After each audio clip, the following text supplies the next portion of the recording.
Oke, selamat pagi, selamat siang, selamat sore, selamat malam bagi para Masdaber dimanapun berada. Jadi untuk konten kali ini akan Masdab buat berdasarkan banyaknya pertanyaan-pertanyaan yang selalu muncul mengenai jasa undername. Jadi karena video ini termasuk penting bagi kalian para Masdaber yang belajar ekspor, silakan persiapkan alat tulis untuk membuat catatan-catatan kecil mengenai tema kali ini. Jadi tema kali ini adalah ekspor menggunakan jasa undername, sebuah dilema usaha.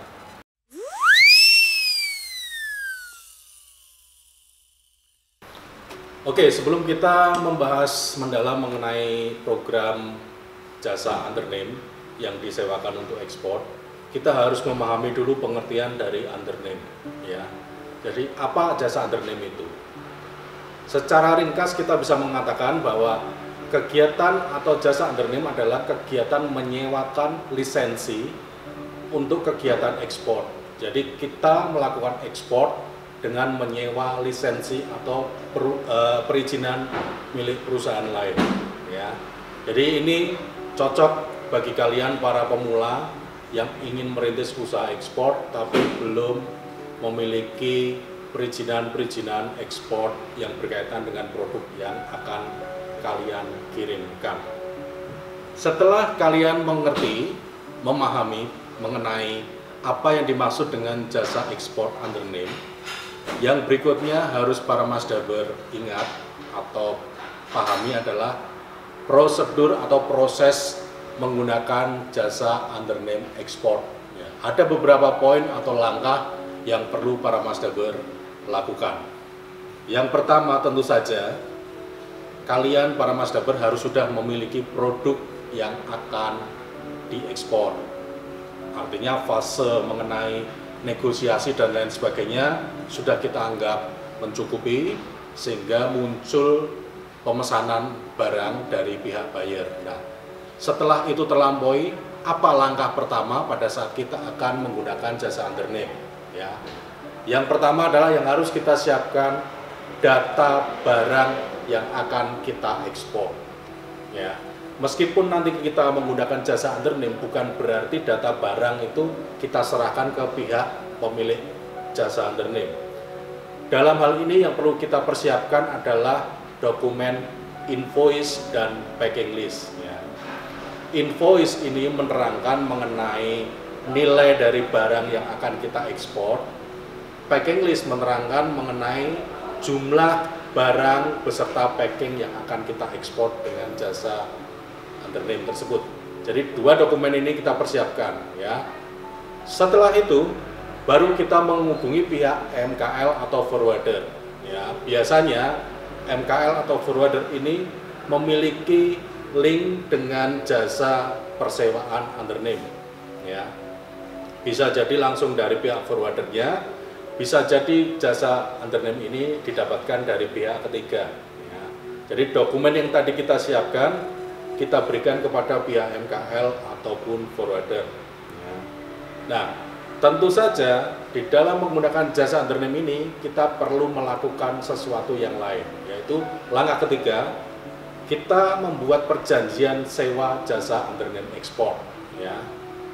Ini untuk memastikan bahwa transaksi berikutnya atau transaksi lanjutannya itu jelas langkah-langkahnya harus bagaimana, mengenai hak dan kewajiban kita apa terhadap persewaan jasa undername ini. Ya.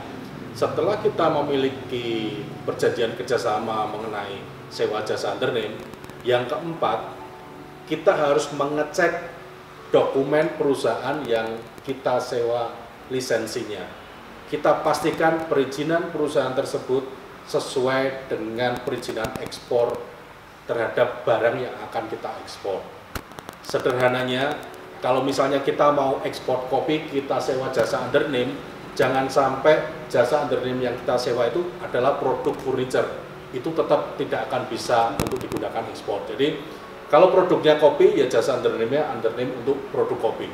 Ya. Sampai sekarang sudah ada 4 tahapan yang bisa para Masdaber catat dan nanti para Masdaber lakukan.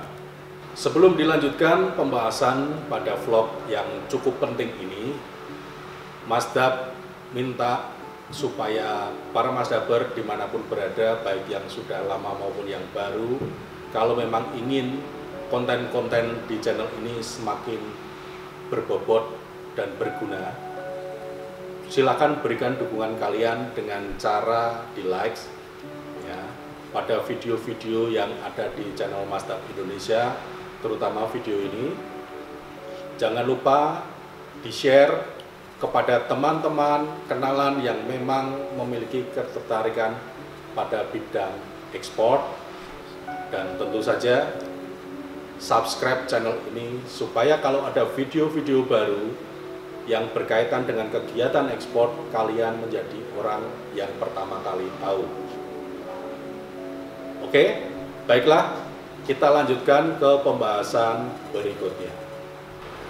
Langkah berikutnya, jadi setelah 4 tahapan tadi, langkah kelima adalah setelah kita dapat kejelasan dan kepastian mengenai perizinan dari undername yang kita sewa, kita persiapkan barangnya ya. Persiapkan barang itu artinya bahwa barang yang akan diekspor itu sudah kita lakukan packing. Jadi barang siap untuk dikirim ya. Dan packing ini pun adalah packing standar ekspor yang mungkin juga harus didiskusikan dengan pihak pembeli atau buyer sebelumnya.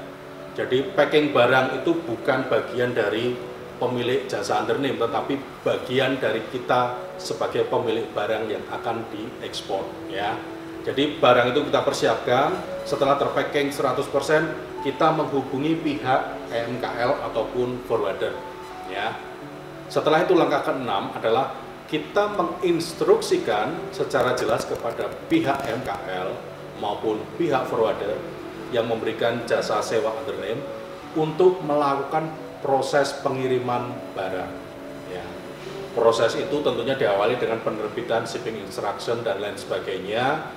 Shipping instruction adalah perintah pengiriman barang. Jadi dari mengeluarkan kontainer, membawa kontainer ke lokasi loading, di loading sampai kontainer kembali ke pelabuhan ya.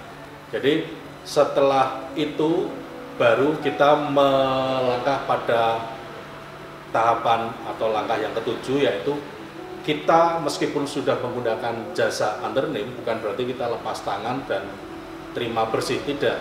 Sebagai eksportir shipper meskipun dengan pola undername, kita punya kewajiban memastikan. Jadi langkah ketujuh adalah pantau proses pengiriman barang sampai benar-benar tuntas ya.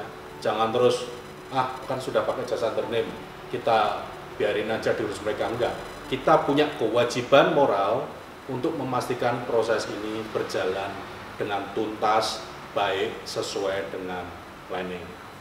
Tahapan berikutnya atau tahapan ke-8 adalah setelah barang itu menjalani proses pengiriman, kita wajib meminta informasi kepada pihak MKL ataupun forwarder mengenai jadwal kapal yang digunakan di dalam shipment pengiriman undername ini apa.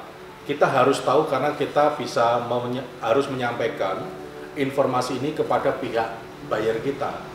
Jadi meskipun sudah dilakukan oleh pihak MKL pengirimannya atau forwarder pengirimannya, kewajiban kita untuk mendapatkan informasi definitif mengenai jadwal kapal. Di situ kan ada kapan kapal ini berangkat dari pelabuhan Indonesia, transit di Singapura atau Malaysia kapan, sampai di negara tujuan kapan, itu kita harus mendapatkan jadwal itu. Dan biasanya informasi jadwal ini bisa disuplai oleh pihak forwarder ataupun MKL ya.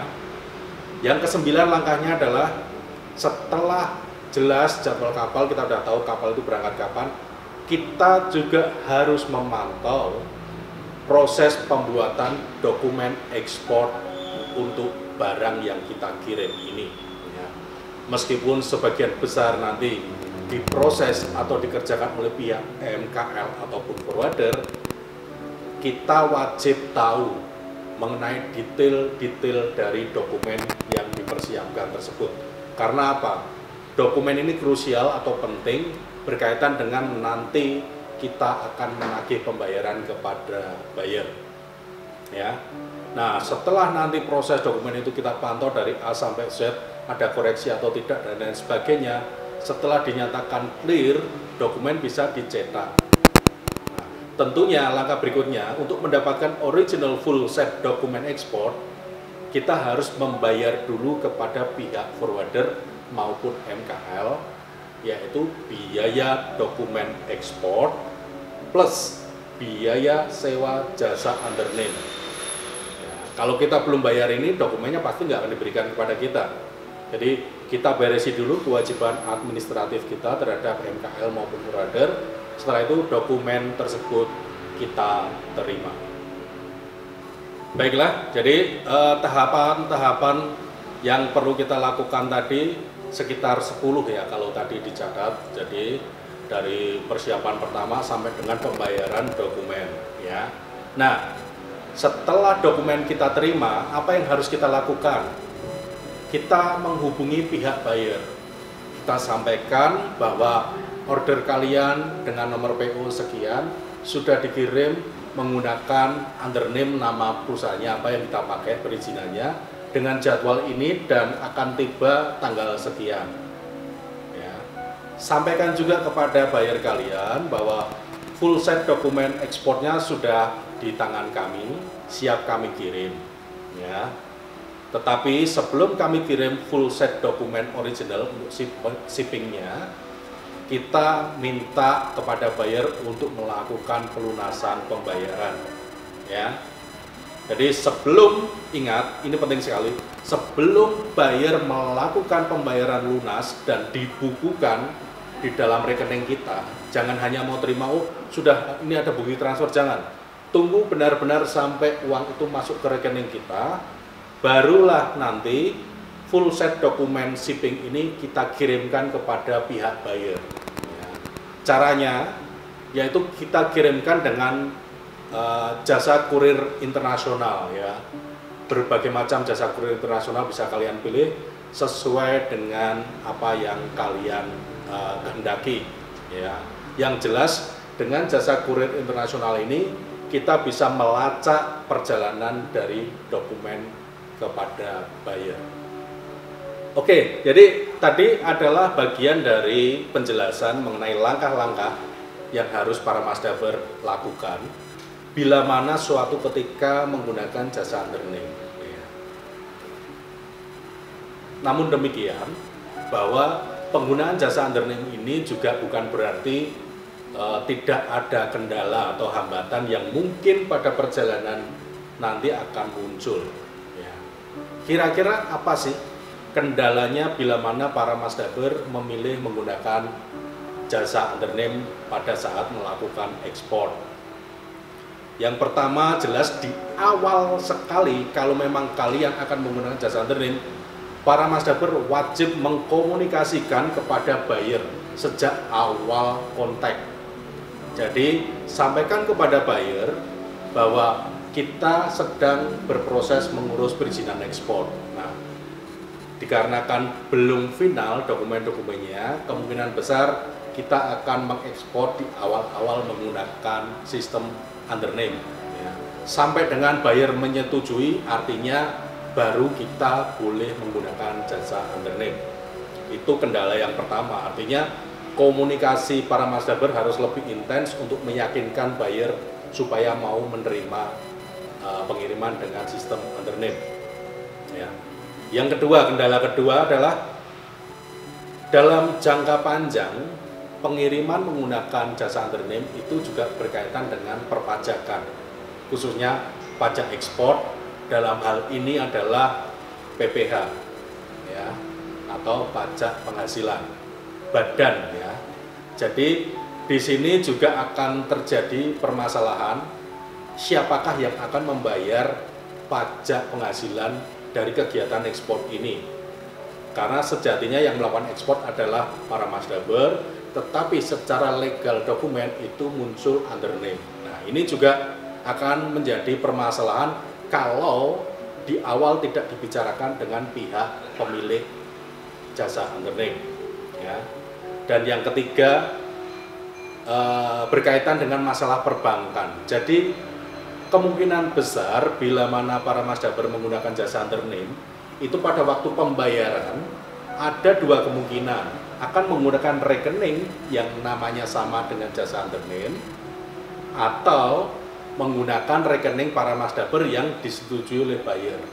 Dua-duanya punya dilema di perbankan ya, karena setiap transaksi yang masuk ke rekening kita, baik itu yang jasa undername maupun ke rekening kita, di atas 100 juta otomatis kita itu terpantau oleh Bank Indonesia, dan biasanya kita wajib mempertanggungjawabkan asal muasal barang ini.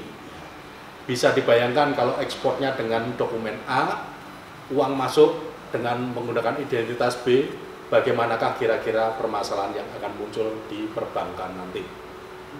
Tentu saja tidak semua berisi hal-hal yang negatif ya. Semua hal dalam kehidupan itu memiliki dua sisi. Seperti tadi, jasa undername memiliki kendala atau permasalahan, tetapi di sisi yang berbeda juga memiliki nilai yang menguntungkan. Apa saja? Yang pertama, dengan jasa undername, pelaku ekspor tidak perlu repot mengurus legalitas usaha serta perizinan ekspor yang bersangkutan. Artinya, ya kita bisa melakukan ekspor secara faktual, kita individu, tetapi bisa melakukan ekspor dengan cara yang lebih mudah. Yang kedua, keuntungan dari jasa undername yaitu proses ekspornya lebih sederhana. Jadi yang kita lakukan hanya sampai dengan menyiapkan barang terpacking. Ya, jadi proses ekspor lebih sederhana, waktu yang dibutuhkan lebih singkat, karena sebagian besar nanti pekerjaannya itu akan dilakukan oleh pihak forwarder atau MKL. Ya. Terus yang berikutnya, bertolak belakang dengan kendala, tetapi hubungannya masih sama, itu berkaitan dengan pajak. Jadi dengan menggunakan jasa undername, seharusnya kita tidak perlu repot membuat laporan pajak untuk kegiatan ekspor kita. Ya, jadi itu menjadi kendala juga menjadi keuntungan, tergantung bagaimana kesepakatannya. Ya. Jadi ini yang menjadi concern atau poin-poin yang perlu Mazda sampaikan kepada kalian para Mazdaber yang berpikir untuk memulai kegiatan ekspor dengan kendala belum memiliki badan usaha sendiri.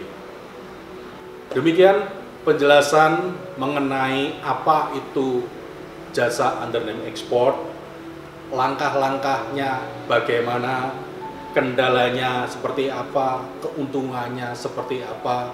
Silakan para Mazdaber pikirkan kembali supaya bisa semakin mantap melangkah mengawali usaha ekspor kalian. Ya. Pada akhir segmen, Mazda ingin menyampaikan kesimpulan menurut pengalaman dari Mazda ya. Jadi kesimpulan penggunaan jasa undername, 1, hanya cocok untuk solusi kegiatan ekspor yang sifatnya sementara, ya, tidak selamanya. Jadi sementara artinya sementara kalian mempersiapkan perizinan, mempersiapkan badan usaha kalian, kalian bisa menggunakan jasa undername tersebut. Yang kedua, kesimpulannya, jasa undername hanya bisa diterapkan atau dilakukan atas persetujuan buyer kalian. Jadi kita nggak bisa seenaknya tanpa mengkonfirmasi kita langsung pakai jasa undername. Belum tentu buyer kalian setuju. Yang ketiga, membutuhkan bentuk perjanjian tertulis terhadap pihak yang menyewakan jasa undername. Ya, harus diperjelas coverage-nya atau jangkauannya apa saja jasa undername itu. Apakah mencakup pajaknya, apakah nanti rekeningnya bisa dipinjam untuk transaksi dan lain sebagainya, itu harus kalian lakukan. Ya. Kalau ketiga hal ini sudah kalian pahami dan kalian siap menjalankan, saatnya kalian mengeksekusi kegiatan ekspor dengan jasa undername. Terima kasih para Mas Daber dimanapun berada atas perhatiannya, atensinya terhadap vlog kali ini, yang sudah memperhatikan dari awal sampai dengan akhir, yang sudah memberikan dukungan kepada channel dan video ini. Jangan lupa untuk tetap menjaga protokol kesehatan dimanapun kalian berada, tetap semangat menjadi seorang entrepreneur, matur nuwun, dan salam Indonesia.